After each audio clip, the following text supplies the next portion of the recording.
அருமையான தேவனுடைய பிள்ளைகளை ஆண்டவராகிய இயேசு கிறிஸ்துவின் நாமத்திலே உங்கள் அனைவருக்கும் என்னுடைய வாழ்த்துதலை தெரிவித்துக் கொள்கிறேன். இந்த நாளிலே நாம் தியானத்துக்காக எடுத்துக்கொள்ளப்பட்ட தலைப்பு என்னவென்று சொன்னால், ஜலத்திலிருந்து எடுக்கப்படு ஆனால் மோசேயை போல அழைக்கப்படு.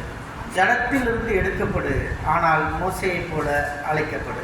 அருமையான தேவனுடைய பிள்ளைகளை, இன்றைக்கு நாம் ஜலத்திலிருந்து எடுக்கப்பட்டவர்கள் அநேகர் என்றைக்கு ஜலத்திலிருந்து எடுக்கப்பட்டார்களோ அதன் பிறகு தேவனுக்காக பெரிய காரியத்தை செய்திருக்கிறார்கள். அல்லேலூயா. தேவனுக்காக பெரிய காரியத்தை செய்தவர்கள் ஜலத்திலிருந்து எடுக்கப்பட்டவர்கள். ஜலத்திலிருந்து எடுக்கப்பட்டவர்கள் தேவனுக்காக பெரிய காரியத்தை செய்திருக்கிறார்கள். ஆனால் ஜலத்திலிருந்து எடுக்கப்பட்ட மோசே இஸ்ரேல் ஜனங்களுக்காக பெரிய காரியத்தை செய்திருக்கிறார். மோசேக்கு கிடைத்த அழைப்பை குறித்து நாம் இந்த நாளிலே தியானிக்க இருக்கிறோம். அருமையான தேவனுடைய பிள்ளைகளே, முக்கியமாக நாம் வேதத்தை வாசிக்கும்போது, வேத வசனங்களை வாசிக்கும்போது பொறுமையோடு எங்கே புல் ஸ்டாப் இருக்கிறது, எங்கே கமா இருக்கிறதோ அந்த இடத்துல நிறுத்தி வாசிக்க வேண்டும். அது ரொம்ப முக்கியமானதாக இருக்கிறது. சில நேரங்களில் நாம் எப்படியோ ஒன்று வேகமாக வாசித்து விடுகிறோம். நான் இன்றைக்கு செய்திக்காக கொடுத்த சங்கீதம் 90 நான் கொடுத்திருந்தேன். ஆனால் 92 போதகர் அவர்கள் வாசித்தார்கள். நான் 90 தான் கொடுத்திருந்தேன். அது மோசேயின் ஜெபம் என்று எழுதப்பட்டிருக்கும். நீங்கள் அதை பார்த்தால் தெரியும். மோசேயினுடைய பிரேயர் வாஸ் இந்த சாம் 90 சொல்லப்பட்டிருக்கிறது. சங்கீதம் 90 சொல்லப்பட்டிருக்கிறது. மோசேயின் ஜெபத்தை குறித்து சொல்லப்பட்டிருக்கிறதை நாம் பார்க்கிறோம். அடுத்ததாக நாம் பார்த்தோம் என்று சொன்னால், நீங்கள் வாசித்த இந்த அதிகாரத்தில் 1ஆம் அதிகாரத்தை நீங்கள் வாசித்தீர்கள். முதல் பாடம் வாசித்த பொழுது யாத்ராகவும் 2ஆம் அதிகாரத்திலிருந்து நீங்கள் வாசித்ததை நாம் பார்த்தோம். அதில் மோசேக்கு கிடைத்த அழைப்பும், மோசே நீரிலிருந்து எடுக்கப்பட்டான் என்ற அந்த பதமும் அங்கே கொடுக்கப்பட்டிருக்கிறதை பார்க்கிறோம்.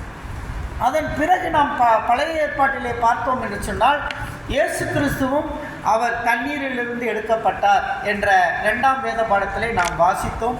ஆண்டவராகிய இயேசு கிறிஸ்துவும் தண்ணீரிலிருந்து எடுக்கப்பட்டிருக்கிறார். அல்லேலூயா. இயேசு கிறிஸ்துவின் அழைப்பும் மோசேயின் அழைப்பும் இரண்டும் ஏகமொத்த ஒரே அழைப்பாக இருந்தது. இயேசுவின் அழைப்பையும் மோசேயின் அழைப்பையும் பார்த்தோம் என்று சொன்னால் அது அற்புதமான ஒரு அழைப்பாக இருந்தது. மோசே நீரிலிருந்து எடுக்கப்படுகிறான். முதல் யாத்ராகம புத்தகம் 1ஆம் அதிகாரம் 2வது வசனத்தை பாருங்கள். அந்த ஸ்திரீ கர்ப்பவதியாகி ஒரு ஆண் பிள்ளையை பெற்று அது அழகுள்ளது என்று கண்டு அதை அல்லேலூயா. அந்த ஸ்திரீ கர்ப்பவதியாகி ஒரு ஆண் பிள்ளையை பெற்றால் அந்த ஆண் பிள்ளை அழகுள்ளது என்று கண்டு. அல்லேலூயா. அதே புதிய ஏற்பாட்டிலே பார்க்கிறோம். புதிய ஏற்பாட்டிலே அவள் கர்ப்பவதியாகி ஒரு குமாரனை பெற்றார், அவருக்கு இயேசு என்று பெயரிட்டார். அல்லேலூயா. ஆகவே இவர்களின் அழைப்பு ரெண்டுமே ஒரே திருஷ்டாந்தத்தில் வந்திருக்கிறதை நாம் பார்க்கிறோம். இந்த திருஷ்டாந்தத்தின் அடையாளம்தான் பழைய ஏற்பாட்டின் நிழலாட்டம் என்று நாம் பார்க்கிறோம். மோசே மிக அழகுள்ளவனாய் பிறக்கிறான். அவனுடைய பிறப்பில் வித்தியாசம் இல்லை. இன்னைக்கு பிறப்பிலே பிறக்கிற எல்லா குழந்தையும் அழகுள்ள குழந்தைகள். அல்லேலூயா. தாயின் வயிற்றில் பிறந்த குழந்தைகள் அனைத்தும் அழகுள்ள பிள்ளைகள். அல்லேலூயா. முக்கியமாக பெற்றெடுத்த தாயை ஒருவேளை மறந்து போகலாம், ஆனால் வளர்த்திய தாயையும் மறக்கக்கூடாது என்பது முக்கியமானதாக இருக்கிறது. அல்லேலூயா.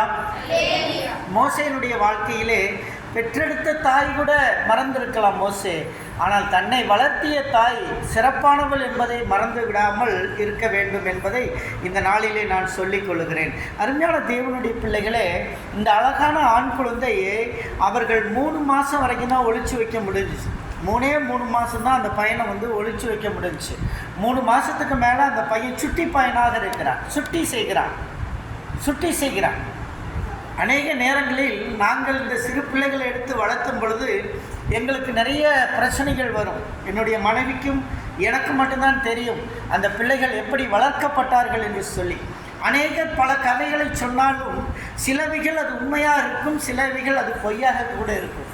ஆனால் அதிக நேரங்களிலே அதற்கூட அந்த பிள்ளைகளோடு இருந்து அதில் கஷ்டத்தை அனுபவித்தவன் நான் ஒருவனாக இருப்பேன், அதன் பிறகு என் மனைவியாக இருப்பாள். இது ரெண்டிலும் பார்த்தோம் என்று சொன்னால் இந்த குழந்தைகள் வளர்ப்பு என்பது மிகவும் கடினமானது. அந்த பேபியாக இருக்கக்கூடிய வளர்ப்பிலே குழந்தையை வளர்த்துவது என்பது பெரியது. ஆனால் குழந்தை பெருசான பிறகு இப்படி இருக்கிற வயதிலே வளர்த்துவது ரொம்ப ஈஸியாக வளர்த்து விடலாம். ஆனால் அது கை குழந்தையாக இருக்கும் பொழுது வளர்த்துவது என்பது பெரிய காரியம். அது தாய்க்கு கொடுக்கப்பட்ட ஒரு மகா பெரிய பொறுப்பு. அந்த பொறுப்பிலே 3 மாதம் வரைக்கும் தான் அவளால் ஒளித்து வைக்க முடிந்தது. 3 மாதங்கள் அந்த குழந்தையை ஒளித்து வைக்க முடிந்தது. அதன் பிறகு அந்த குழந்தையை ஒளித்து வைக்க முடியவில்லை. அந்த குழந்தையை இந்த தேசத்துக்குள்ளே அர்ப்பணிக்க முடியவில்லை. That children cannot doing that. அந்த குழந்தையை அர்ப்பணிக்க முடியவில்லை. எதுக்கு அங்கில வந்துட்டு உட்கார்ந்துருக்க?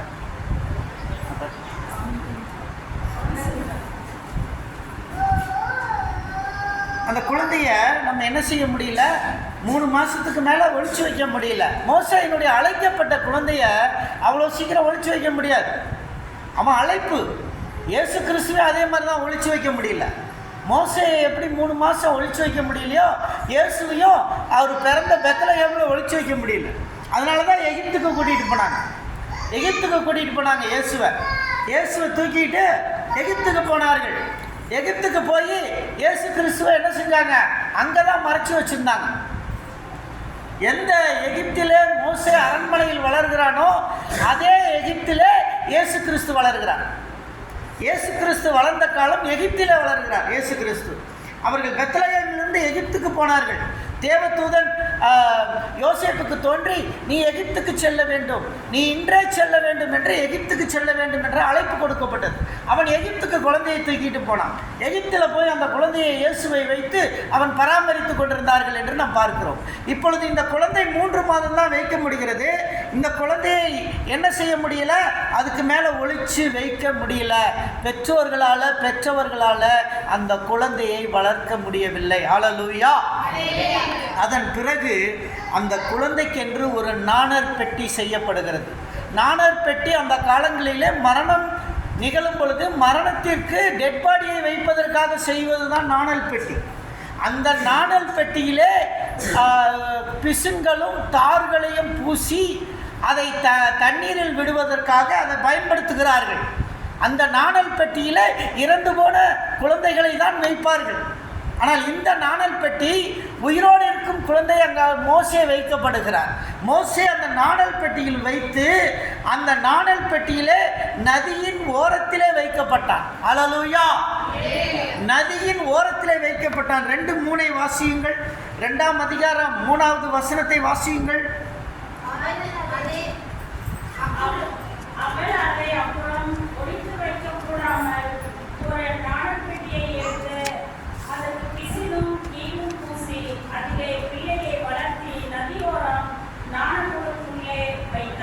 நதி ஓரமாய் நாணலுக்குள்ளே வைக்கப்பட்டவன். ஹல்லேலூயா. நதியோரம் நாணலுக்குள்ளே வைக்கப்பட்டவன். அருமையான தேவனுடைய பிள்ளையே, மோசேயின் அழைப்பு தெரிகிறதா? அவன் நாணலுக்குள்ளே வைக்கப்படுகிறான். சாதாரண பையன் அல்ல, அது நாணலுக்குள்ளே வைக்கப்படுகிறார். எகிப்துக்குள்ளே இயேசு அனுப்பப்படுகிறார். இயேசுவை பாதுகாக்க எகிப்துக்கு கொண்டு செல்வதை போல எகிப்தில் இருக்கும் நாணல்கள் இருக்கும் இடத்திலே நாணல் பெட்டியிலே வைக்கப்பட்டவன் மோசே. அவனுடைய பிறப்பு ஒரு சிறப்பான பிறப்பாக இருந்தது. நாணல் பெட்டியில் வைத்திருந்தார்கள்.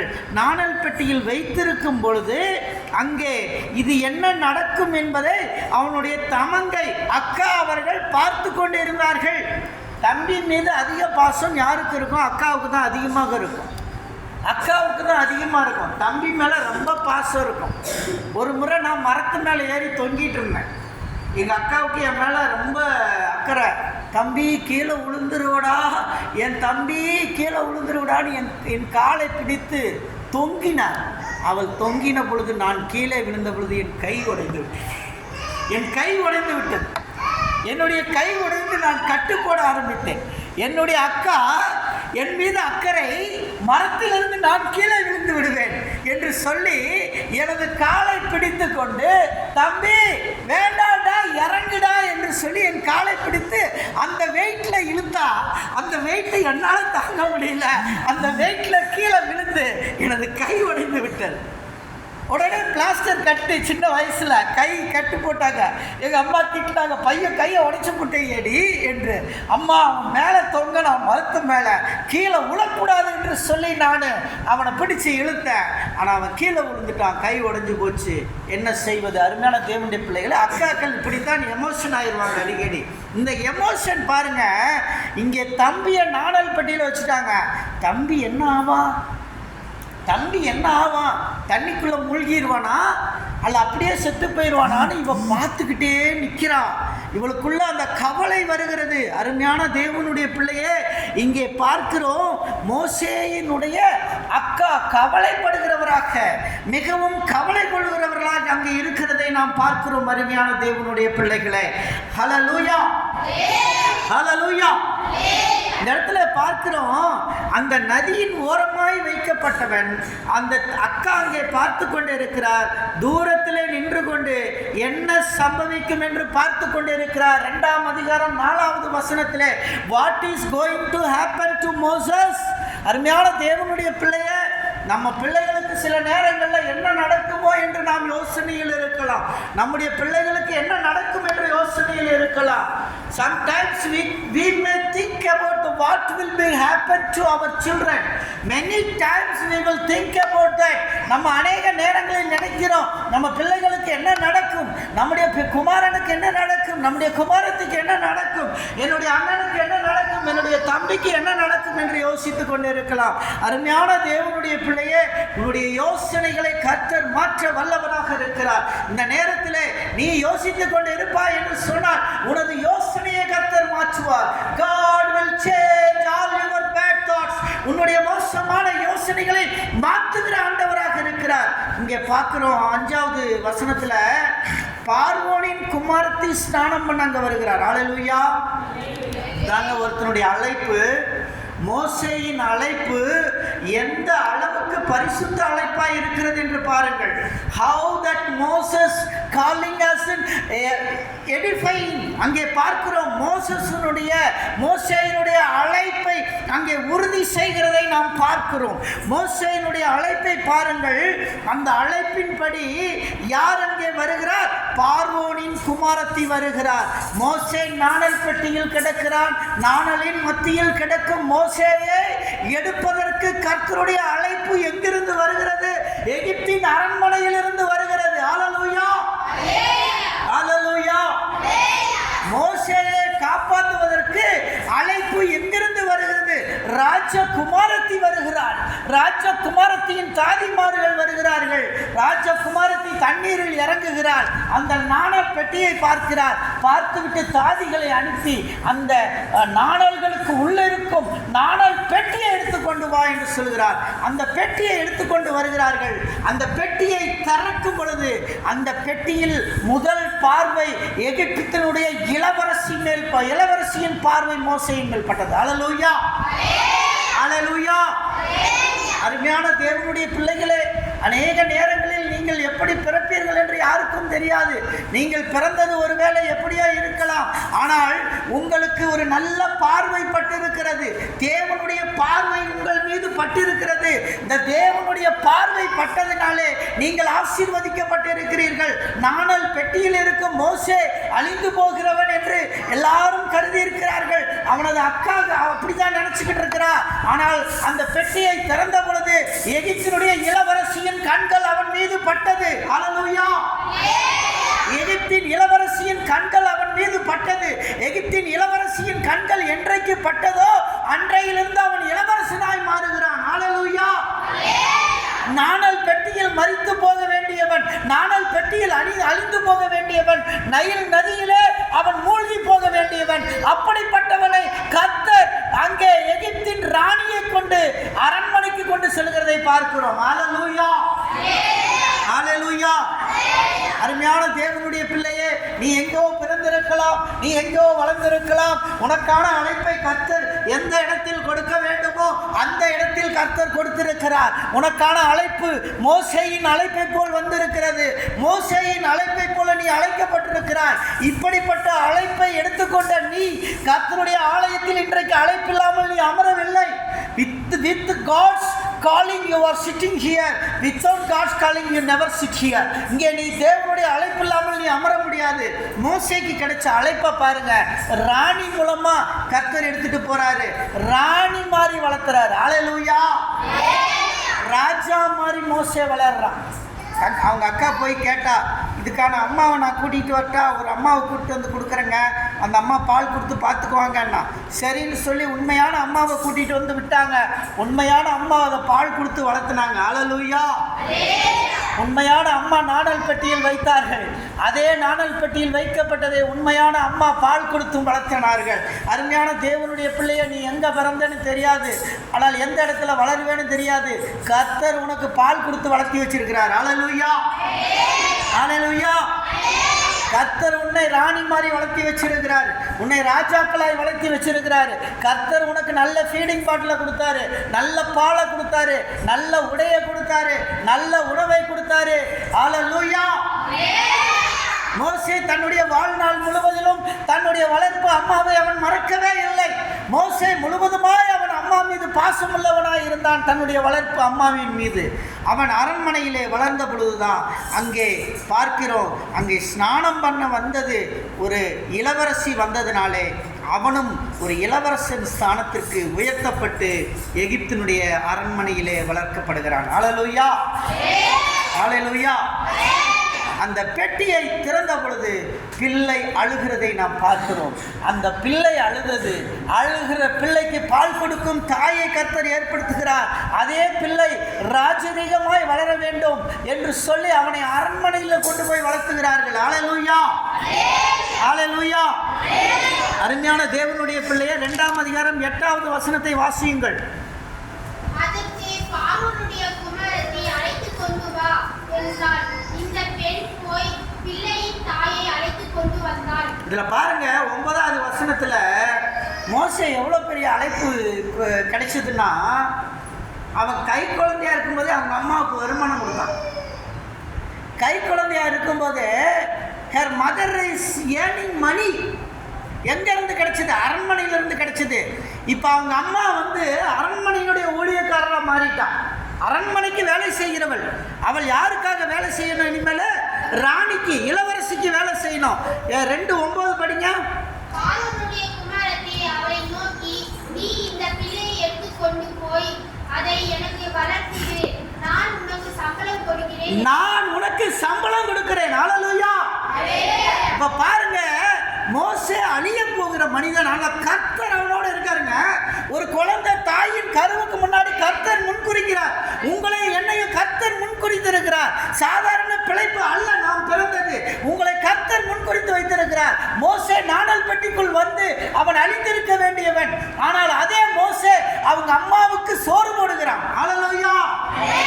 அவன் ஆசீர்வதிக்கப்பட்ட மகன். அந்த மகன் ஆசீர்வதிக்கப்பட்ட மகன். அந்த மகனை தாய் எடுத்துக்கொண்டு ஞானல்பட்டியில் விட்ட பொழுது அவளுக்கு எவ்வளவு வேதனை இருந்ததோ, அதே குழந்தை திருப்பி கிடைத்த பொழுது அந்த அம்மாவுக்கு வருமானம் எங்கிருந்து வருது? எகிப்து கவர்மெண்ட்ல இருந்து. அந்த அம்மா எகிப்து கவர்மெண்ட் எம்ப்ளாயா மாறுறாங்க. ஹல்லேலூயா. அந்த அம்மாவுக்கு சம்பளம் எங்கிருந்து வந்துச்சு? எகிப்து நாட்டு இளவரசிகிட்ட இருந்து வந்தது சம்பளம். அந்த அளவுக்கு அந்த அம்மா மோசேயின் மூலமாய் ஆசீர்வாதங்கள் வந்தது. அருமையான தேவனுடைய பிள்ளையே, நீயும் மோசேயை போல் அழைக்கப்பட்டால் உன்னால் உன் தாய்க்கோ உன் தகப்பனுக்கோ பெரிய ஆசீர்வாதம் இருக்கு. ஹல்லேலூயா. நீ மோசேயை போல் அழைக்கப்படாவிட்டால் உன்னால் உன் தாய்க்கும் உன் தகப்பனுக்கும் பெரிய வேதனையாக இருக்கும். வேதனை முக்கியமா, ஆசீர்வாதம் முக்கியமா என்பதை நீ தெரிந்து கொள். அருமையான தேவனுடைய பிள்ளையே, இந்த நாளிலே நீ இதை பார்த்துக்கொள். தன் தாய்க்கு வருமானத்தை கொடுத்த மோசே 2:9 பாருங்க, அவங்க அம்மாவுக்கு இன்கம் கிடைக்குது. மோசே வளர்த்து மேல வர வரைக்கும் அந்த குடும்பத்துக்கு அரசாங்கத்துல இருந்து அவங்களுக்கு சம்பளம் போகுது. ஹல்லேலூயா. பாருங்க, மோசேக்கு அந்த அம்மா பேர் வச்சாங்க ராணி. யார் பேர் வச்சது? இளவரசி தான் பேர் வச்சாங்க. இளவரசி தான் அந்த மோசேக்கு பேர் வைக்கிறாங்க. பேர் வைக்கிறது என்பது முக்கியமானது. உங்களுடைய பேர்களை எல்லாம் பார்த்தீங்கன்னா அதற்கு பின்னால் ஒரு பெரிய அர்த்தம் இருக்கும். அர்த்தத்தோடு உங்களுக்கு பேரை வைத்திருப்பார்கள். அர்த்தம் இல்லாமல் ஒரு பேரையும் வைப்பதில்லை. என்னுடைய பேரை வைக்கிறதுக்கு முன்னாடி என்னுடைய தந்தை என்னை பற்றி ஒரு காரியத்தை எனக்கு சொன்னார். அது என்ன சொன்னார் என்று சொன்னால், என் வீட்டில் முதல்ல ஒரு அக்கா பிறந்தா, அதுக்கப்புறம் ஒரு அண்ணன் பிறந்தான். அந்த அண்ணன் 2 வயதாக இருக்கும் பொழுது அவனுக்கு ஹார்ட்டில் ஒரு ஓட்டை வந்தது. அந்த ஓட்டையில் அவன் கடைசியாக 2 வயதில் இறந்து போய்விட்டான். 2 வயதில் இறந்து போய்விட்டான். அவன் இறந்த பிறகு அடுத்து ஒரு ஆண் பிள்ளை கிடைக்கும் என்று என்னுடைய தந்தை ரொம்ப ஜெபத்திலே இருந்த பொழுது ஒரு பெண் பிள்ளை கிடைச்சது. அந்த பெண் பிள்ளை வளர்ந்த பிறகு என் தந்தைக்கு இன்னொரு ஆண் பிள்ளையை கொடும் ஆண்டவரே என்று சொல்லி பழனி மாவட்டத்திலே சத்திரப்பட்டியில் ஒரு முறை சைக்கிளிலே அவர் பணியை செய்துவிட்டு வரும் பொழுது சத்திரப்பட்டி ஓடையில், பழனி மாவட்டத்தில் சத்திரப்பட்டியில் தண்ணி போகிற ஓடையில் அடிவாரத்தில் அந்த தண்ணீரை குடித்துவிட்டு அந்த இடத்துல முழங்கால் போட்டு அவர் ஜெபித்தார்.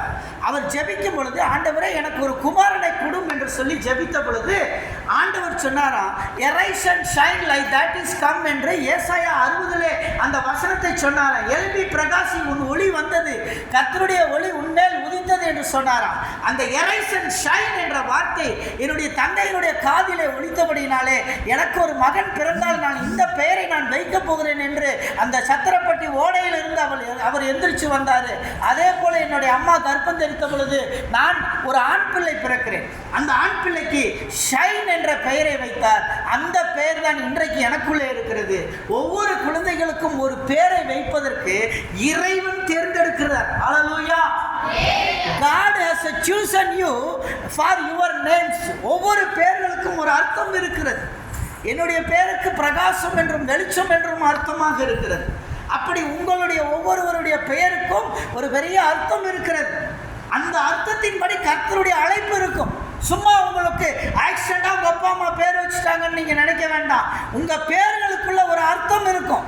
அந்த அர்த்தத்தின்படி நீ செயல்படுவாய் என்றால் அந்த ஆசீர்வாதம் இந்த உலகத்துக்கும் வரும், இந்த ஊழியத்துக்கும் வரும், கர்த்தருக்கும் வரும். ஹல்லேலூயா. உனக்குள்ளே இருக்கக்கூடிய அந்த ஆசீர்வாதத்தை அனல் மூட்டி நீ எழுப்ப வேண்டும். அந்த ஆசீர்வாதம் உனக்கு அனல் மூட்டி எழுப்பப்பட வேண்டும். உனக்கு கொடுக்கப்படுகிற பேர்களிலே தேவனுடைய ஆசீர்வாதம் தங்கி இருக்கும் என்பதை நீங்கள் மறந்துவிட வேண்டாம். பிள்ளைகளுக்கு பேரிடுதல் என்பது மிக மிக முக்கியமானது. என்னுடைய மூத்த மகனுக்கு நான் லைட்சன் என்று பெயரை வைத்தேன். அவன் வெளிச்சமாக இருக்க வேண்டும், அவன் வெளிச்சமாய் பிரகாசிக்க வேண்டும் என்று லைட்டன் என்று பெயரை வைத்தேன். அடுத்ததாக சின்ன பையனுக்கு நான் பிரைட்டன் என்று பெயர் வைத்தேன். ஒவ்வொரு பிள்ளைகளுக்கும் தேவ ஊழியக்காரர்கள் பேர் வைத்தார்கள். ஹாஸ்டலுக்கு வந்த ஒவ்வொரு பிள்ளைகளுக்கும் தேவ ஊழியக்காரர்கள் பேர் வைத்தார்கள். கரோலின் என்ற பெயரை வைத்தார்கள். அந்த பெயர் வைத்த ஊழியக்காரருடைய மனைவி, அந்த அம்மா, அவர்களுடைய பெயர் கரோலின். அந்த கரோலினுடைய பெயரை அவர்கள் தன்னுடைய மனைவியின் பெயரை அந்த குழந்தைக்கு சூட்டி அதை கரோலின் என்று வைத்தார்கள். ஒரு குழந்தைக்கு எப்சிபா என்று வைத்தார்கள், ஒரு குழந்தைக்கு பியூலா என்று வைத்தார்கள். பியூலா என்றால் அழகான பெண்மணி, தேவனுக்கு அழகான பெண்மணி என்ற அர்த்தம். அப்படிப்பட்ட பெயர்களை வைப்பதற்கு ஒரு காரணம் இருக்கிறது. சாரா என்ற பெயரை வைத்ததற்கு ஜீவனுள்ள அனைவருக்கும் தாயாய் இருப்பாள் என்று சாரா என்று வைத்தார்கள். ஜெமீமா என்று வைத்தார்கள். ஜெமீமா என்றால் தேவனை பின்பற்றக்கூடியவள், தேவனை பின்பற்றி அவருடைய நாமத்தை மகிமைப்படுத்தக்கூடியவள் என்ற அர்த்தம். ஒவ்வொரு பெயர்களுக்கு பின்னால் அர்த்தம் இல்லாமல் வைக்கப்படவில்லை. மோசேயின் பெயரை அங்கே அர்த்தத்தோடு இளவரசி வைக்கிறதை பார்க்கிறோம். அந்த வசனத்தை படிங்க, 10வது வசனம்.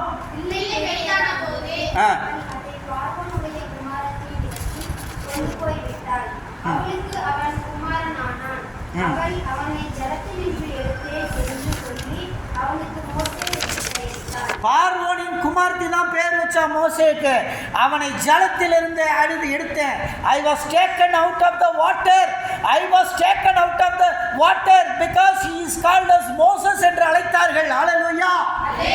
அருமையான தேவனுடைய பிள்ளையே, நீங்கள் ஜலத்திலிருந்து எடுக்கப்பட்டவர்கள் என்று சொன்னால் நீங்கள் ஒருவேளை ஞானஸ்நானம் எடுத்து ஜலத்திலிருந்து மேலே வந்து விட்டீர்கள். மோசேயின் அழைப்பை பெற்றிருக்கிறீர்களா? ஜலத்திலிருந்து வெளியே வந்து விட்டோம். மோசேயின் அழைப்பை பெற வேண்டும். ஜலத்திலிருந்து வெளியே வராதவர்களுக்கு நான் இன்றைக்கு அழைப்பு கொடுக்கிறேன். நீங்கள் சீக்கிரமாய் ஜலத்திலிருந்து வெளியே வர வேண்டும். You come out of the baptism. நீங்கள் ஞானஸ்நானத்தை எடுத்து ஜலத்திலிருந்து நீங்கள் வெளியே வர வேண்டும்.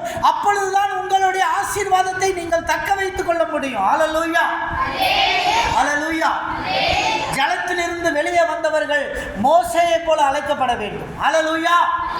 இன்னைக்கு நீங்கள் ஞானஸ்நானம் எடுத்தவர்கள் ஜலத்திலிருந்து வெளியே வந்து விட்டீர்கள். ஆனால் மோசேயை போல அழைக்கப்பட்டு இருக்கிறீர்களா? மோசேயின் அழைப்பு உங்களிடத்தில் இருக்கிறதா என்பதை உங்களை நீங்கள் சோதித்து அறிந்து கொள்ளுங்கள். அருமையான தேவனுடைய பிள்ளைகளே, முக்கியமாக ஒரு பெரிய கம்பெனி, அந்த கம்பெனியில் திடீர்னு நோட்டீஸ் போர்டு, கம்பெனியில் எப்பயுமே நோட்டீஸ் போர்டு அடிக்கடி ஒட்டுவாங்க. அந்த நோட்டீஸ் போர்டை போய் ஒவ்வொரு ஸ்டாஃப்ஸும் போய் பார்ப்பாங்க. அன்றைக்கி அந்த கம்பெனியில் காலையில் வேலைக்கு வர்றாங்க எல்லோரும், ஒரு நோட்டீஸ் போர்டு ஒட்டப்பட்டிருக்கு. அதில் உங்கள் வளர்ச்சிக்கு தடையாக இருந்தவர் இன்று காலை மரணம் அடைந்தார். உங்கள் வளர்ச்சிக்கு தடையாக இருந்தவர் இன்று காலை மரணம் அடைந்தார். அவர் உடைய உடல் சவப்பெட்டியில் வைக்கப்பட்டிருக்கிறது. பக்கத்து கட்டிடத்திலே சவப்பெட்டியில் வைக்கப்பட்டிருக்கிறது என்று அந்த நோட்டீஸ் போர்டில் எழுதப்பட்டிருக்கு. உடனே நோட்டீஸ் போர்டை பார்த்தவங்க வேலைக்காரங்க எல்லாருமே யாராக இருக்கும் எங்கள் வளர்ச்சிக்கு தடையாக இருந்தவங்க, யாராக இருக்கும் அப்படின்னு நேராக எல்லோரும் போயிட்டாங்க. எல்லோரும் போய் அங்கே ஒரு சவப்பெட்டி வச்சுருந்தாங்க. அந்த சவப்பெட்டியை பார்த்துட்டு எல்லோரும் திரும்பி வராங்க. யாராக இருக்கும், யாராக இருக்கும்? அந்த சவப்பெட்டியில் யாருமே இல்லை. ஒரு கண்ணாடி வச்சுருந்தாங்க. அந்த சவப்பெட்டிக்குள்ளே ஒரு கண்ணாடி வச்சுருந்தாங்க. அது போய் பார்த்தாங்க. நம்ம வளர்ச்சிக்கு நம்ம தாங்க தடை. யார் நம்முடைய வளர்ச்சிக்கு தடை? நம்மளே தான். ஹல்லேலூயா, ஹல்லேலூயா. நம்ம வளர்ச்சிக்கு நம்ம தான் தடையாக இருக்கிறோம். நம்மளால் ஜெபிக்க முடியல, நம்மளால் பைபிள் வாசிக்க முடியல, நம்மளால் வேதம் வாசிக்க முடியல. நம்ம டெய்லி வேதம் வாசிட்டு இருந்தால் தப்பு இல்லாமல் பைபிள் படிப்போம், தப்பு இல்லாமல் பைபிள் படிப்போம். ஹல்லேலூயா. பைபிள் எடுத்து காலையில் படிக்க ஆரம்பித்தா தப்பு இல்லாமல் பைபிள் படிப்போம். தப்பு வருது, அந்த எரக்ஷன் வருது, ஃபுல் ஸ்டாப்பில் கூட மிஸ்டேக் வருதுன்னா நம்ம பைபிளை சரியாக படிக்கலைன்னு அர்த்தம். பைபிளை நம்ம டெய்லி படிச்சுட்டு இருந்தோன்னா தவறு இல்லாமல் நமக்கு பைபிள் வந்துடும். பைபிளுடைய ஆசீர்வாதம் நமக்கு கிடைச்சிடும். காலையில் எழுந்திரிச்சு பைபிள் படிக்கணும். பிள்ளைகள் காலையில் எழுந்திரிச்சு பைபிள் படிக்கணும். நான் சில பிள்ளைகளை பார்த்துருக்கேன், காலையில் எழுந்திரிச்சோன்னா பைபிள் படிப்பாங்க. சில பிள்ளைங்க காலையில் எழுந்திரிச்சோன்னா பைபிளே படிக்க, பைபிள்னா என்னன்னே தெரியாது. அதுங்களை பைபிள் படிக்க சொன்னால் படிக்கவே தெரியலன்னு முடிச்சுக்கிட்டு. ஹல்லேலூயா, ஹல்லேலூயா. மோசேக்கு கிடைத்த அழைப்பை போல உங்களுக்கு அந்த அபரிமிதமான ஒரு அழைப்பு கிடைக்க வேண்டும் என்பது மிக முக்கியமாக இருக்கிறது. அருமையான தேவனுடைய பிள்ளைகளே, அவனுக்கு மோசே என்று பேரை வச்சுட்டாங்க. அவன் பாருங்க, மோசே பெரியவனானான். 11வது வசனத்தில் பாருங்க, மோசே என்ன பண்ணான்? பெரியவனானான். அவன் தன் சகோதரரிடத்தில் போய் அவர்கள் சுமைக்கிறதை பார்த்து சகோதராகிய எபிரேயில் ஒருவனை ஒரு எகிப்தியன் அடிக்கிறதை கண்டு அங்கும் இங்கும் பார்த்து ஒருவரும் இல்லை என்று அறிந்து எகிப்தியனை வெட்டி அவனை மணலில் புதைத்து போட்டான். இந்த இடத்துல என்ன நடந்துச்சு? மோசே பெரியவனான பொழுது தன் சகோதரன் மீது அக்கறை வந்தது. ஹல்லேலூயா, ஹல்லேலூயா. இன்னைக்கு இருக்கிற பிள்ளைகள், நம்ம சின்ன பிள்ளைகள் நமக்கு அக்கறை வராது, யார் மேலேயும் நமக்கு அக்கறை வராது. நம்ம பெருசாகிட்டோம்னா நம்முடைய சகோதரன் மீது அக்கறை வரணும், நம்ம சகோதரி மீது அக்கறை வரணும். நம்ம பிள்ளையாச்சே, என்னுடைய தங்கச்சியாச்சே, என்னுடைய அக்கா ஆச்சே என்ற ஒரு அக்கறை வேணும். அந்த அக்கறை நமக்குள்ளே வர வேண்டும். மோசேக்கு வந்தது சகோதரன் மீது அக்கறை. அந்த அக்கறை அதிகமானதுனால ஒரு கொலையை பண்ண வேண்டியது வந்துருச்சு அவனுக்கு. அவன் ஒரு கொலையை பண்ணிட்டான். ஆனால் அது கர்த்தருக்கு எதிரானது. கர்த்தருடைய அழைப்பை அவன் கொலை செய்யணும்னு இல்லை, ஆனால் அவன் கொலை செஞ்சுட்டான். கொலை செஞ்சு குழியை நோண்டி மூடிட்டான். மூடினவனுக்கு எத்தனை வருஷம் தண்டனை கிடைச்சிது? 40 வருஷம் ஆடு மேய்க்கிற தண்டனை. ஹல்லேலூயா, 40 வருஷம். நிறைய பேர் நினைப்பாங்க, மோசே கொலை செஞ்சான், அவனை கர்த்தர் தேர்ந்தெடுத்தாரு, அவனை விட்டுட்டாருன்னா. 40 வருஷத்துக்கு அப்புறம் தான் கர்த்தர் அவனை அழைச்சார். அவன் இங்கேருந்து வனாந்தரத்துலேருந்து ஓடினப்பயே அவனை அழைச்சிருக்கலாம். ஏன் 40 வருஷம் ஆடு மேய்க்கிறதுக்கு அப்புறம் அவனை அழைக்கிறார்? நீங்கள் நினச்சி பாருங்கள், மோசேயை அழைக்கிறதுக்கு 40 வருஷம் ஆச்சு. மோசேயை அவனுடைய கேரக்டர் மோல்டு பண்ணி அவனுடைய குணாதிசயம் மாறுறதுக்கு 40 வருஷத்தை கர்த்தர் எடுத்துக்கிட்டார். யாக்கோபை மாற்றுறதுக்கு 18 வருஷம் எடுத்துக்கிட்டார். யாக்கோபை மாற்றுவதற்கு 18 to 21 வருஷம். உங்களுக்கெல்லாம் தெரியும், யாக்கோபு தன்னுடைய மாமா வீட்டில் போய் எத்தனை வருஷம் இருந்தான்? 21 வருஷம் இருந்தான். 21 வருஷத்துக்கு பின்னாடி தான் கர்த்தர் அழைச்சார். யாக்கோபை தேர்ந்தெடுப்பதற்கு கர்த்தர் எடுத்துக்கொண்டார். வருடங்கள் 22 வருஷம். மோசேயை தேர்ந்தெடுப்பதற்கு கர்த்தர் எடுத்துக்கொண்ட வருஷம் 40 வருஷம். 40 வருஷம். அருமையான தேவனுடைய பிள்ளையே, உன்னுடைய கேரக்டர் மோல்ட் ஆகலைன்னா உன்னை உயர்த்துவது ரொம்ப கஷ்டம். என்னைக்கு உன் கேரக்டர் மோல்ட் ஆகிறதோ அன்னைக்கு கர்த்தருடைய அழைப்பு உன்னை தேடிட்டு வரும். அந்த கேரக்டர் மோல்ட் ஆகிற வரைக்கும் 40 வருஷம் கூட ஆடு மேய்க்க வேண்டி இருக்கும். 40 வருஷம் கூட கஷ்டப்பட வேண்டி இருக்கும். அவன் பாருங்க 21 வருஷம் கஷ்டப்பட்டான். யாரு? யாக்கோபு 21 வருஷம் கஷ்டப்பட்டான். அவன் கேரக்டர் மாறலை. யாக்கோபுக்கு 21 வருஷத்துக்கு அப்புறம் அவன் குணம் மாறிச்சா? கருவில் இருக்கும்போதே அண்ணனுடைய காலை பிடிச்சி இழுத்தவன். கருவில் இருக்கும் பொழுதே அண்ணன் டெலிவரியில் முதல்ல வந்துருவான்னு சொல்லி அதுக்கு முன்னாடி கையை நீட்டிட்டான். தெரியுமா? நீங்கள் பைபிளை படித்து பாருங்கள். கருவில் இருக்கும்போதே அண்ணனுக்கு முன்னாடி பிறக்கணும்னு சொல்லி போட்டியை போட்டுக்கிட்டு கருவில் இருக்கும்போது அண்ணனுக்கு முன்னாடி கையை வெளியே நீட்டினான். அந்த மருத்துவ வச்சு கையில் ஒரு நூலை போட்டு கட்டிட்டா. திருப்பி கையை உள்ளே இழுத்துக்கிட்டு அண்ணன் தான் வெளியே வந்தான். அண்ணன் வந்த சில நேரத்தில் இந்த கயிறு கட்டியிருந்த தம்பியும் வெளியே வந்தான். யாக்கோபு கருவிலேயே அவன் பிரச்சனை உள்ள மனுஷன். கருவிலேயே பிரச்சனை. அதுக்கப்புறம் வளர்ந்தான். வளரும்போது அண்ணனுடைய சேஷ்டபுத்திர பாகத்தை ஏமாற்றி அண்ணன்கிட்ட ஏமாத்து பண்ணி அண்ணனுடைய புத்திர பாகத்தை வாங்கிட்டான். அப்பையும் அவன் கேரக்டர் மாறலை. கெட்ட எண்ணம், கெட்ட சிந்தனை எல்லாம் யாக்கோபுக்கிட்ட இருந்துச்சு. அது இல்லாமல் கெட்ட சிந்தனை எங்கே இருந்தது? அக்காவை நேசிக்காமல் தங்கச்சியை நேசித்தான். அதே ஒரு கெட்ட எண்ணம். அங்கே லவ் மேட்ரு வந்துருச்சு. உள்ள லவ் பண்ணுறது ஒரு கெட்ட எண்ணன்றது யாக்கோபின் வாழ்வில் தெரிஞ்சிருச்சு. யாக்கோபு லவ் பண்ணதுனால தேவனுக்கு பிடிக்காதனால 4 பொண்டாட்டியை கொடுத்து பிரச்சனையை கொடுத்தாரு அவனுடைய வாழ்க்கையில். அவன் 4 பொண்டாட்டியை, ஒரு பொண்டாட்டிக்காக 4 பொண்டாட்டியை சந்திக்க வேண்டியிருந்துச்சு. 4 பொண்டாட்டியும் சேர்ந்து இடிக்க ஆரம்பித்தாளுங்க. அவ்வளோ இடியை சந்தித்தவன் திருப்பி மாமா கிட்ட சண்டையை போட்டு ஏதோ பண்ணிக்கின்னு வெளியே வர்றான்.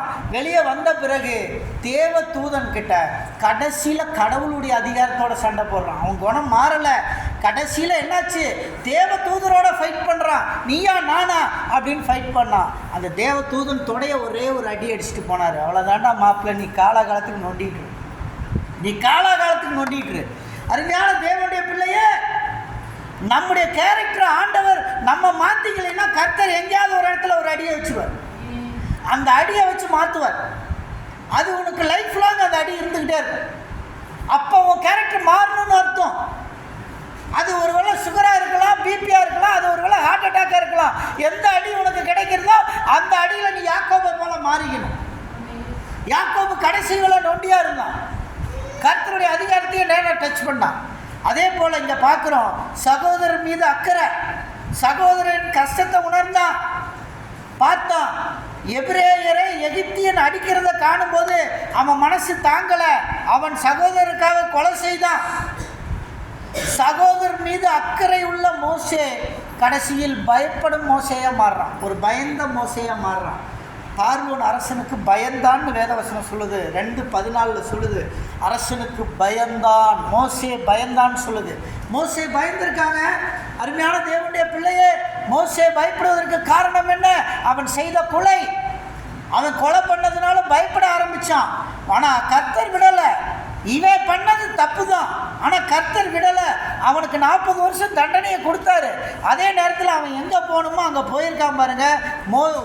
ஓடி போகிறான். 2:15 படிங்க. மோசே எங்கே ஓடினான்? அந்த காரியத்தை கேள்விப்பட்டபோது மோசேயை கொலை செய்கிறவரை தேடினான். மோசே பார்வோனிடத்தினின்று தப்பியோடி மீதியான் தேசத்தில் போய் தங்கி ஒரு துறவண்டையிலே உட்கார்ந்திருந்தார். மோசே தப்பி ஓடினான் என்று பார்க்கிறோம். அருமையான தேவனுடைய பிள்ளையே, தப்பி ஓடின தேவ பிள்ளைகள் நிறைய பேரை பார்த்துருக்கோம். யோனா தப்பி ஓடினான். மோசே தப்பி ஓடினா ஓடி போய் வேற என்ன பண்ண தெரியல, வேற தேசத்துக்கு போய் ஒரு கிணத்தடியில் உட்காந்துருந்தான். அங்கே தான் தண்ணி கிடைக்கும், ஆளுங்க அங்கே தான் வருவாங்க, ஏதோ ஒரு உதவி கேட்கலான்னு உட்காந்துருக்கான். அந்த நேரம் ரெகுவேலுடைய பிள்ளைங்க வர்றாங்க. மோசே ரெகுவேல்னு ஒரு மனுஷன் இருக்கான் அந்த ஊரில். அந்த ரெகுவேலுக்கு 7 குமாரத்திகள். எத்தனை பிள்ளைங்க இருந்தாங்க ரெகுவேலுக்கு? 7 குமாரத்திகள். அந்த 7 குமாரத்திகள் ஆடு மேய்ச்சிக்கிட்டு வராங்க. வரும் பொழுது அந்த குமாரத்திகள் வந்து அந்த கிணத்துல தண்ணியை சேர்த்தி அந்த தொட்டியில் ஃபுல்லாக நிறைக்கிறாங்க. தொட்டியில் ஃபுல்லாக நிறைச்சிட்டாங்க. நிறைச்சோன்னா வேற மேய்ப்பர்கள் வந்து இந்த பொம்பளை பிள்ளைகளை விரட்டி விட்டுட்டு இவங்க தண்ணியை வந்து அவங்க ஆடுகளுக்கு தண்ணியை கொடுக்குறாங்க. இதை மோசே அங்கே பார்க்குறான். ஏற்கனவே அவனுக்கு வந்து தப்பு பண்ணுறது மோசேக்கு பிடிக்காது. இப்போ இங்கே வந்து இந்த தப்பு நடக்குதுன்னு மோசே கேட்டான், ஏப்பா அந்த பொம்பளை பிள்ளைங்க தானே முதல்ல வந்துச்சு, அதுக்கு தானே தண்ணி பிடிச்சிருக்கணும், நீ எதுக்கு பண்ணுறேன்னு சொல்லி அவங்ககிட்ட சண்டை போட்டுட்டு நீங்கள் பிடிங்கம்மான்னு சொல்லி அவங்களுக்கு தண்ணியை கொடுத்தான். பிள்ளைங்க தண்ணியை காட்டிட்டு ஆடுகளை ஓட்டிட்டு நேரமாக வீட்டுக்கு போனாங்க. அவங்க அப்பா ரெகுவேல் கேட்டார். என்ன கேட்டார்? அவங்க அப்பாவுக்கு 2 பேர் உண்டு. ஒன்று எத்திரோ, இன்னொன்று ரெகுவேல்.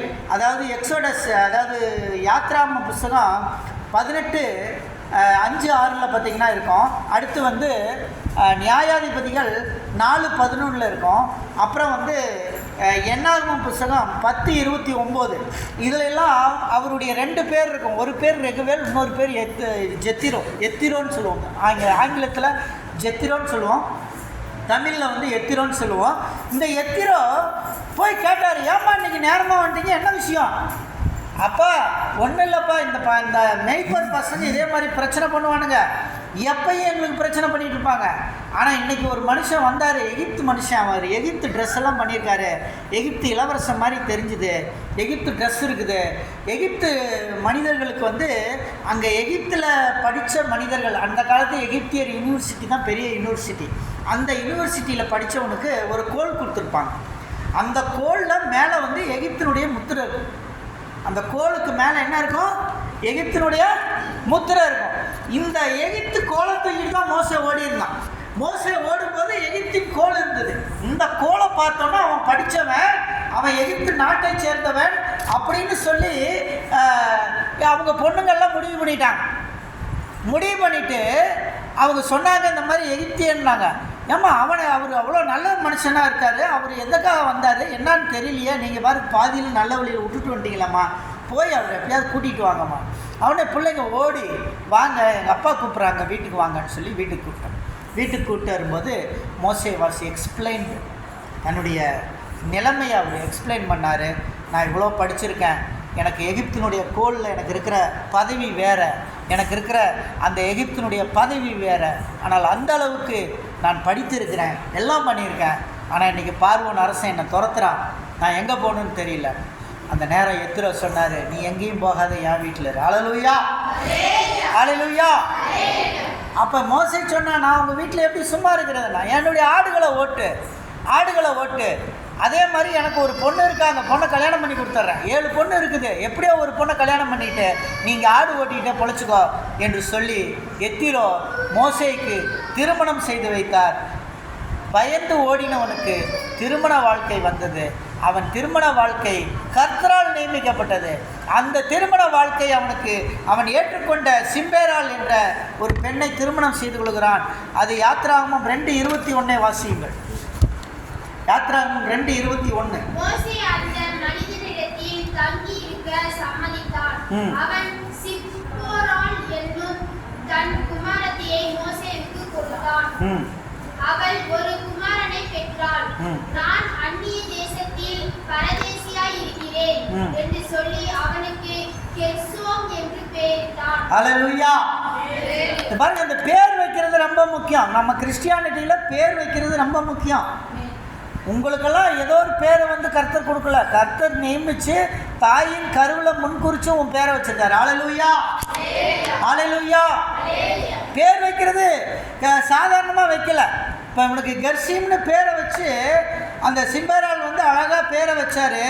23 பாருங்கள், கர்த்தர் அவங்களுடைய பிரச்சனை, இஸ்ரேல் ஜனங்கள் முறையிட்டது தேவ சந்நிதிக்கு எட்டுனதான். ஹல்லேலூயா.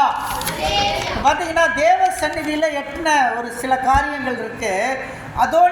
அதோனி பெசாத் என்று சொல்லுகிற ஒரு மனுஷன் இருக்கிறார், அதோனியா அப்படின்னு. அந்த அதோனி வந்து 5 முறை சுவிசேஷத்தினால நாடு கடத்தப்பட்டார்.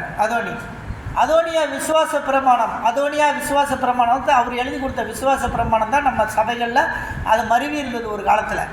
அந்த அதோனி வந்து அவ்வளவு 5 முறை நாடு கடத்தப்பட்டார். மோசே நாடு கடத்தப்பட்டதை போல 5 முறை அவர் நாட்டை விட்டு கடத்தப்பட்டார். 5 முறை நாடு கடத்தப்படுவார், வேற ராஜா வருவோம், உடனே திருப்பி அதோனியை கொண்டு வந்து வைப்பாங்க. அதோனி திரும்பி ஊழியம் பண்ணுவார், ராஜாவுக்கு எதிராக ஒரு தீர்க்க தரிசனத்தை சொல்லிடுவார், உடனே அவரை பிடிச்சி நாடு கடத்துறோம். இப்படியே பல முறை நாடு கடத்தின அதோனி கடைசியாக வந்து அவர் எழுதின விசுவாச பிரமாணம் தான் இன்றைக்கும் நம்ம விசுவாச பிரமாணமாக படிச்சுக்கிட்டு இருக்கோம். அல்லேலூயா.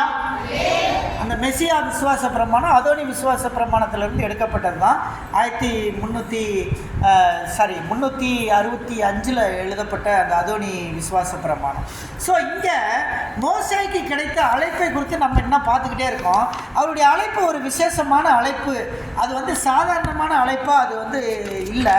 அந்த அழைப்பில் பார்த்தீங்கன்னா முக்கியமாக வந்து அந்த சிம்பேரால் பற்றி திருமணத்துக்கு பிறகு தேவனுடைய சன்னதியில் இஸ்ரவேல் ஜனங்கள் முறையிட்டது தேவனுடைய சன்னதியில் எட்டினது அப்படின்னு சொல்லியிருக்கோம். 2:23 வாசிங்க.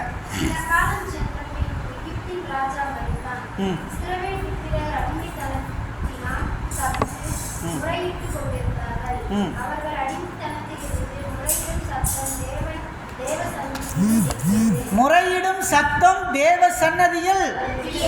பாருங்க, தேவனுடைய பிள்ளைகளை நம்ம ஜெபம் பண்ணுறோம், ஜெபிக்கிறதுனால கர்த்தர் ஜெபத்தை கேட்பாருங்க. கர்த்தர் ஜெபத்தை கேட்பார். நீ எப்பேற்பட்ட ஆளாக இருந்தாலும் பிரச்சனை இல்லை, உன் ஜெபத்தை ஆண்டவர் கேட்பார். உன்னுடைய ஜெபத்தை அவர் கேட்டுக்கிட்டே இருப்பார். God hear your prayer. ஜெபத்தை கேட்டுக்கிட்டே இருக்கிறார். 40 வருஷம் இந்த ஜெபத்தை கேட்டுக்கிட்டே இருக்கார். இஸ்ரேல் ஜனங்கள் மோசேயத்தான் விடுதலை நாயகனாக எடுத்துகிட்டு வர போகிறாரு. ஆனால் அவன் திருந்தனதுக்காக 40 வருஷம் கொடுத்துட்டாரு. 40 வருஷம் இந்த கோலை தூக்கிட்டு தான் அலைஞ்சாங்க. இந்த கோலுக்கு மேலே அவனுக்கு என்ன இருந்தது? அந்த காலத்தில் வந்து சர்டிஃபிகேட்டு எங்கே இருக்கும்?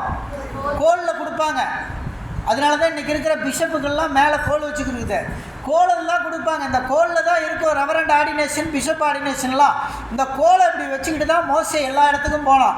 இந்த கோலை எடுத்துகிட்டு போனதுனால தான் அவங்க மாமனார்கிட்ட மரியாதை கிடச்சிது. இந்த கோலை தூக்கிட்டு போனான். நான் யார் தெரியுமா?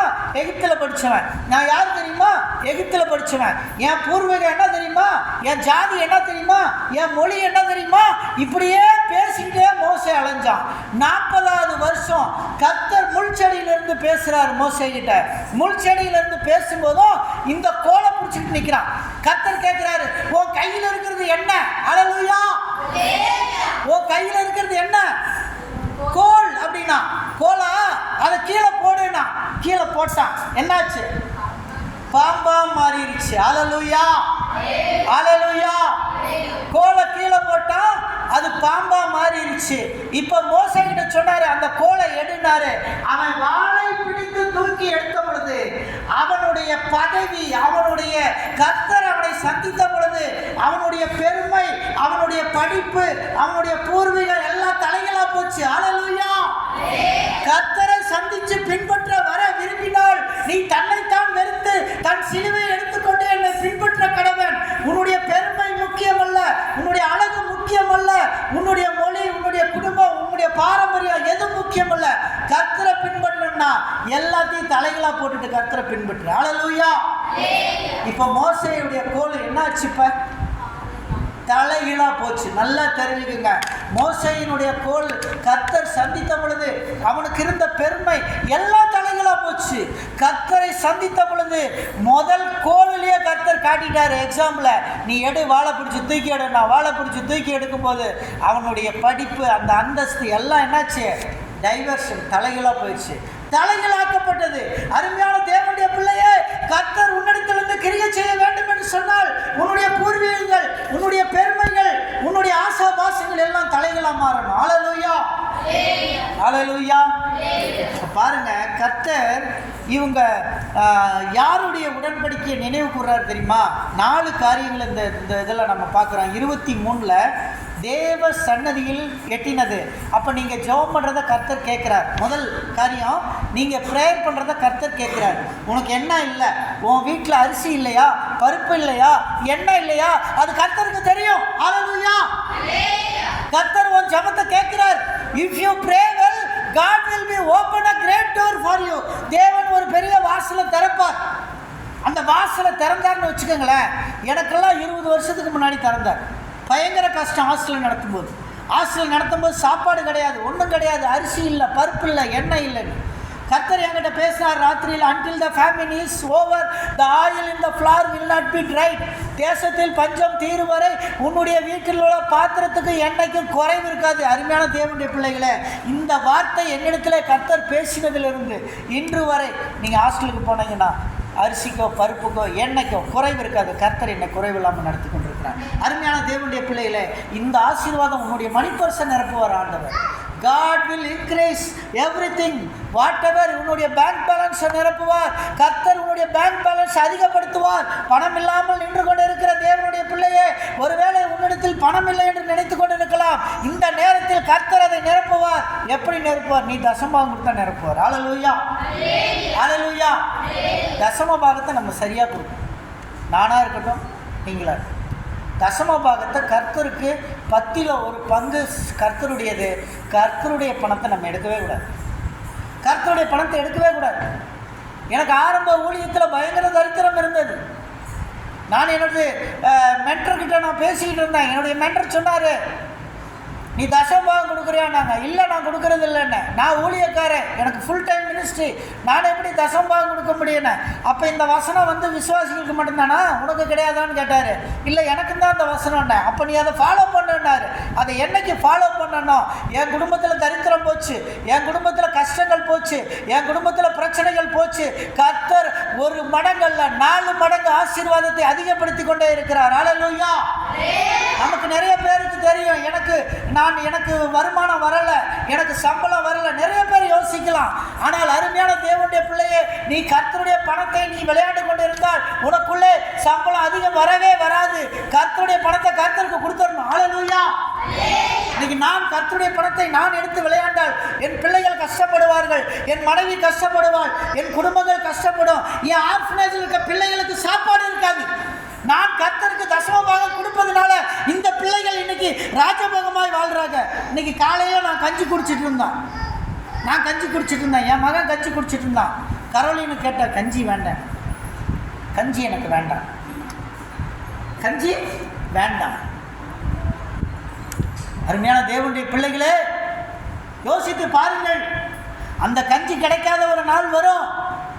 அன்னைக்கு நீங்கள் யோசித்து பார்க்கணும். கஞ்சியில் தான் நிறைய சத்து இருக்குது. சார் கஞ்சி குடிக்கிறாரு, பாஸ்டர் கஞ்சி கொடுக்குறாருன்னு நினைக்க வேண்டாம். கஞ்சி என்பது என்ன? நமக்கு ப்ரோபயாட்டிக்கை கொடுக்கும். உடம்புல சக்தியை கொடுக்கக்கூடிய உந்து சக்தி.